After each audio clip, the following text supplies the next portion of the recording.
Hello दोस्तों, मेरा ये एसेट लार्ज कैप फंड के बारे में डिटेल में इस वीडियो में बात करने वाले हैं। फंड के रिस्क को समझेंगे, पोर्टफोलियो को समझेंगे और सबसे इंटरेस्टिंग चीज यहां रिटर्न के बारे में भी हम बात करने वाले हैं। तो बहुत सारी बातें होंगी, लास्ट तक जरूर वीडियो को देखिएगा। तो देखिए, सबसे पहला जो इंपॉर्टेंट डेटा है, फंड को कितना साल हुआ है, नया है या पुराना है। तो 16 ईयर्स से ज्यादा का फंड का एक्सपीरियंस है। अप्रैल 2008 में अलॉटमेंट हुआ था और जब पहला अलॉटमेंट हुआ था तो उस समय में जो पहली फैक्ट शीट आई थी तो 114 करोड़ का एयूएम था और अभी आप देखिए कितना एयूएम है, 41,352 करोड़ का। तो फंड ने ग्रोथ किया है, फंड के रिटर्न में भी ग्रोथ आया है, इन्वेस्टर्स लोग को भी एक अच्छा एक्सपीरियंस हुआ होगा दोस्तों, जो बिल्कुल इंसेप्शन से इस फंड के साथ में है।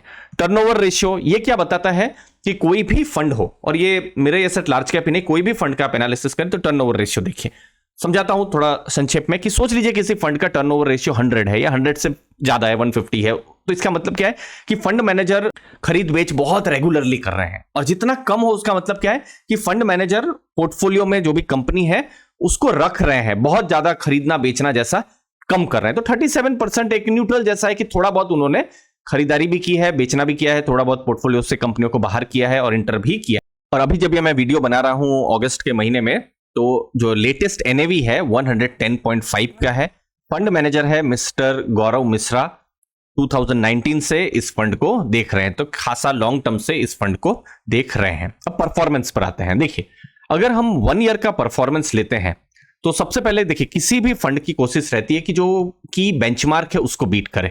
तो बेंचमार्क का 33.7% का रिटर्न है और फंड का 27.44 है। तो फंड ने 1 ईयर में बीट नहीं किया। लेकिन जैसा कि हम हमेशा डिस्कस करते हैं कि 6 मंथ या फिर 1 ईयर का जो रिटर्न है उसको मत देखिए, चलेगा। 1 ईयर में अंडर परफॉर्मेंस किसी भी फंड का हो सकता है, लेकिन पिछले 5 साल का अगर आप डेटा देखेंगे, अगेन ये पॉइंट टू पॉइंट डेटा है, लेकिन फिर भी आप देखिए जैसे जुलाई 2019 से 24 का जो 5 ईयर का डेटा है, तो बेंचमार्क का रिटर्न है 19.64% और फंड का है 17.6%।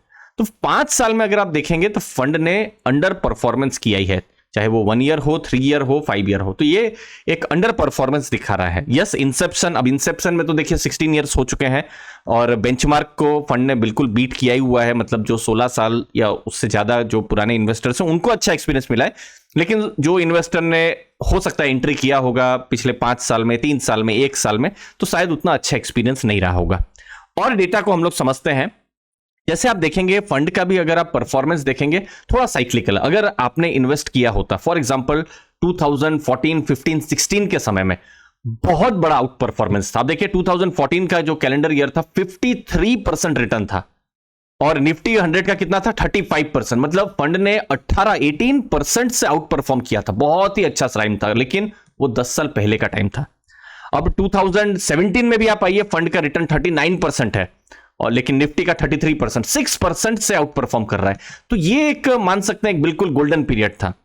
इनफैक्ट एक ऐसा भी टाइम आया 2015 में, बहुत मार्केट चली नहीं, लेकिन फंड का 4% रिटर्न था, फिर भी फंड ने अच्छा किया। कैसे? क्योंकि निफ्टी का रिटर्न जो है वो -1% है, तो फंड ने अपने बेंचमार्क को बीट किया। तो ये जो 2014, 15, 16, 17 ये बहुत ही अच्छा पीरियड था। फिर 2018 फंड का नेगेटिव रिटर्न था, फिर निफ्टी का थोड़ा पॉजिटिव रिटर्न आया। तो ऐसा ही हमको रिटर्न देखने को मिला। लेकिन अब आप देखेंगे 2022, 2023 में थोड़ा हमको स्ट्रगल कर रहा है, देखने को मिल रहा है। जैसे 2% 2022 में रिटर्न था और निफ्टी का 5% रिटर्न था। 2023 में भी थोड़ा सा अंडर परफॉर्मेंस है। 2024 में अभी तक भी जो भी लेटेस्ट डेटा है थोड़ा अंडर परफॉर्म कर रहा है। अब देखिए, म्यूचुअल फंड में एक इंपॉर्टेंट चीज हमको हमेशा समझना है कि फंड्स में साइक्लिकल ऊपर नीचे होता रहता है और कोई भी फंड ये अवॉइड नहीं कर सकता है अंडर परफॉर्मेंस। ठीक है, तो हमेशा इसीलिए कहा जाता है कि लॉन्ग टर्म के लिए आप एक्सपीरियंस किसी भी फंड में रखिए, क्योंकि थोड़ा ऊपर नीचे हर फंड में हो ही सकता है। आप बार बार अगर रेलिंग चेंज करेंगे, बेस्ट परफॉर्मेंस को चेंज करेंगे, तो जो बेस्ट परफॉर्मर है वो हो सकता है खराब परफॉर्मेंस बन जाए। ठीक है, तो ये अभी खराब परफॉर्मर है, अब यही देखना है कि क्या ये कमबैक करेगा। तो हो सकता है अगले 6 महीना, 1 साल में हमारे पास और ज्यादा डेटा आएंगे। जैसे कि हमने फंड को देखा भी है कि अच्छा परफॉर्मेंस से खराब हुआ है, फिर खराब से फिर अच्छा भी हुआ है। जैसे आप 2021 में देखिए, फंड ने फिर से अच्छा परफॉर्मेंस दिया हुआ था। तो एक स्ट्रांग फंड रहा है, एक स्ट्रांग आउट परफॉर्मेंस का भी रिकॉर्ड रहा हुआ है। लेकिन अभी हमको थोड़ा सा अंडर परफॉर्मेंस पिछले कुछ सालों में देखना है। अब यही देखना है कि फंड फिर से कमबैक करता है, कब करता है, वो इंपॉर्टेंट देखना है। अगर बहुत लंबा समय हो गया तो फिर बिल्कुल नेगेटिव हो सकता है। अब किस तरीके से मार्केट कैप का बाइफर्केशन है, तो देखिए 80% से ज्यादा उनको लार्ज कैप रखना ही पड़ेगा इस पर डेफिनेशन। तो अभी फिलहाल 84% जो पोर्टफोलियो है लार्ज कैप में है, 12% मिड कैप में हमको देखने को मिलेगा। तो ये प्योर प्ले एक लार्ज कैप फंड आप मान सकते हैं। अब फंड मैनेजर के मैं कुछ इंटरव्यूज देख रहा था मिस्टर मिश्रा का, और उनके जो इनसाइट्स है मैं देख रहा था, और बहुत ही नॉलेज भी मुझे मिला और फंड मैनेजर की क्लैरिटी भी मिली। तो उनका क्या क्या कहना है कि ऑनगोइंग जो रैली चल रही है तो कुछ जगह में मिस आउट हुआ है और कुछ जगह में और अच्छा हो सकता था, ऐसा उनका कहना है। और कुछ स्टॉक में री रेटिंग हुई नहीं है, मतलब उन्होंने अपने पोर्टफोलियो में रखा है, ये सोचा है कि री रेटिंग होगा, वैल्यूएशन मार्केट उनको देगा, लेकिन मार्केट ने उन कंपनियों को री रेटिंग अभी तक दिया नहीं है। और चूंकि फंड मैनेजर है और फंड मैनेजर का हमेशा लॉन्ग टर्म का थॉट प्रोसेस रहता है, तो करंटली उन्होंने अपने पोर्टफोलियो में पेशेंस बना के रखा हुआ है। फोकस कहां पर है, कंज्यूमर, मतलब जो एफएमसीजी रिलेटेड कंपनी, जो कंज्यूमर फोकस्ड कंपनीज जैसे ज्वेलरी ब्रांड हुआ या एफएमसीजी कंपनी, वो सब कंपनीज, फिर बैंक्स में, वहां पर ये सब में थोड़ा वैल्यूएशन कंफर्ट उनको देखने को मिल रहा है। मोमेंटम को वो चेज नहीं कर रहे हैं। अगर मोमेंटम को वो चेज कर रहे होते तो हमको डेटा से ही पता चल गया होता है। ये टर्नओवर रेशियो आपको 70, 80, 100 या उससे भी ज्यादा देखने को मिलता। तो मोमेंटम को नहीं, अभी वो फंडामेंटल्स में ही फोकस कर रहे हैं और पेशेंस रख रहे हैं। उनको अपनी जो भी कंपनियां हैं उन पर फोकस है कि ये कंपनियां आगे वाले टाइम में अच्छा करेंगी, एटलीस्ट प्राइस परफॉर्मेंस में। वो आने वाला टाइम में देखने को मिलेगा। टॉप 10 कंपनियां कौन सी है पोर्टफोलियो में, जैसे HDFC bank, ICICI bank, Infosys, Reliance, Axis bank. In fact इन सब में थोड़ा सा ट्रिम उन्होंने जरूर किया है अभी जो लेटेस्ट जुलाई के महीने में। अब ट्रिम का मतलब क्या है कि पोर्टफोलियो में अभी भी है, जैसे आप देखिए 41,000 करोड़ का पोर्टफोलियो है, थोड़ा बहुत कैश को अगर आप माइनस कर दे फिर भी 8.9% अभी भी एचडीएफसी बैंक है। थोड़ा सा ट्रिम यहां पर किया हो, लेकिन फिर भी ये सब कंपनियों का बड़ा वेटेज हमको देखने को मिल रहा है। फिर देखिए लार्सन एंड टूब्रो है, उस पर कोई एक्शन नहीं लिया हुआ है। भारतीय एयरटेल कोई एक्शन नहीं है। एसबीआई भी थोड़ा सा ट्रिम किया हुआ है। फिर उसके बाद आईटीसी, कोटक महिंद्रा बैंक हमको देखने को मिल रहा है दोस्तों। तो टोटल 70 से ज्यादा कंपनियां हैं अभी फिलहाल पोर्टफोलियो में। टॉप 10 का जो टॉप 10 है ये इंपॉर्टेंट है, इसका वेटेज जो है 51% है।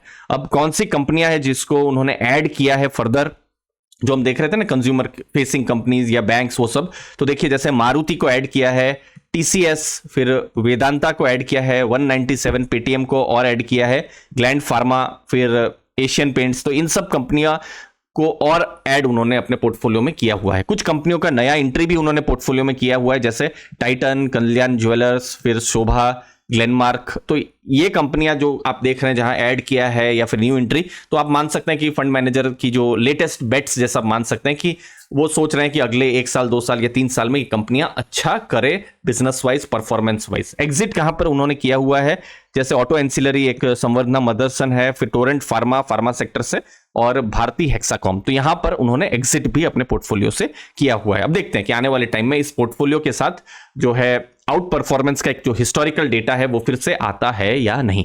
अब आते हैं रिस्क पर। तो देखिए ये वैल्यू रिसर्च से मैंने ये डेटा लिया हुआ है। आप स्टैंडर्ड डेविएशन देखिए 11.88 है, और इक्विटी लार्ज कैप का 14.06 है, और बीएससी 100 का 13.02। अब इसको एनालिसिस कैसे करें?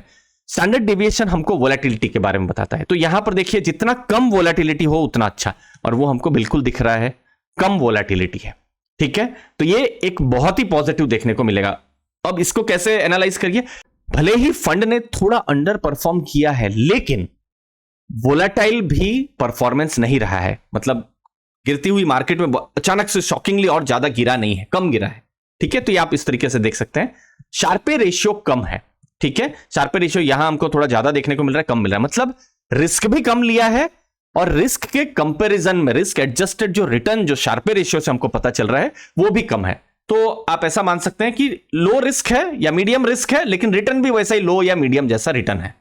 अब कब ये बहुत ही अच्छा हो जाए कि आपने रिस्क भी कम लिया, रिटर्न बहुत अच्छा किया, वो बेस्ट केस ऐसा आप मान सकते हैं। वैसा नहीं है, यहां क्या है कि आपने रिस्क भी ठीक ठाक लिया, ज्यादा नहीं लिया, रिटर्न भी आपने ठीक ठाक ही दिया, बहुत अच्छा नहीं दिया है। ठीक है, अब रेड सिग्नल कब होता है कि आपका स्टैंडर्ड डेविएशन बहुत ज्यादा हो जाए और शार्पे रेशियो कम हो जाए, वैसा यहां पर है नहीं दोस्तों। ठीक है, तो आप इस डेटा से मान सकते हैं कि एक न्यूट्रल जैसा डेटा आपको मिल रहा है, जहां पर रिस्क भी ठीक ठाक उन्होंने लिया है, रिटर्न भी उन्होंने ठीक ठाक किया, थोड़ा अंडर परफॉर्म यहां पर किया हुआ है दोस्तों। तो इन द एंड जो हमने डेटा से हमको पता चला कि रीसेंट में अंडर परफॉर्मेंस है, लेकिन पास्ट में हमने देखा भी है कि फंड ने जो है कमबैक भी किया हुआ है। वोलेटिलिटी कम है, लो रिस्क या मीडियम रिस्क जैसा है, लेकिन वैसा ही लो रिस्क या मीडियम रिटर्न जैसा भी यहां पर है।